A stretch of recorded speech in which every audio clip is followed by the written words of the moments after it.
তুমি কি করছো? তুমি গনুকে হাম্পু করছো? আদর করলে?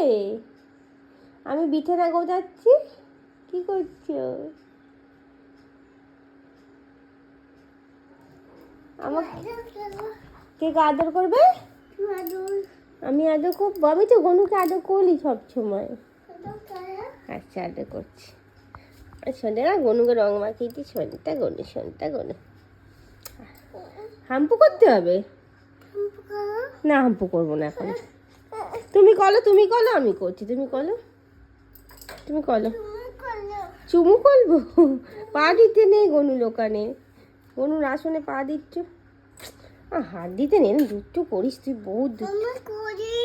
কি করবে তুমি? গনুর জিনিসে হাত দিতে আছে না? গরুর খাওয়া যেই কমপ্লিট হয়ে যাবে ও বুঝে যায় ঠিক ছোটো থেকে, ওটাই নিয়ম। গ্লাসের জলটা পাতের মধ্যে ঢেলে দেবে, মানে থালায় ঢেলে দেবে। এটা হচ্ছে ছোটো থেকেই, যবে থেকে হাঁটতে শিখেছে। গ্লাসের জলটা কিছুক্ষণ ওর খাওয়া, মানে ও মোটামুটি খাতে দেওয়ার কিছুক্ষণ পরে ঢেলে দেবে। কী দেবো বাবা? ওটা মধু। আচ্ছা, দাও।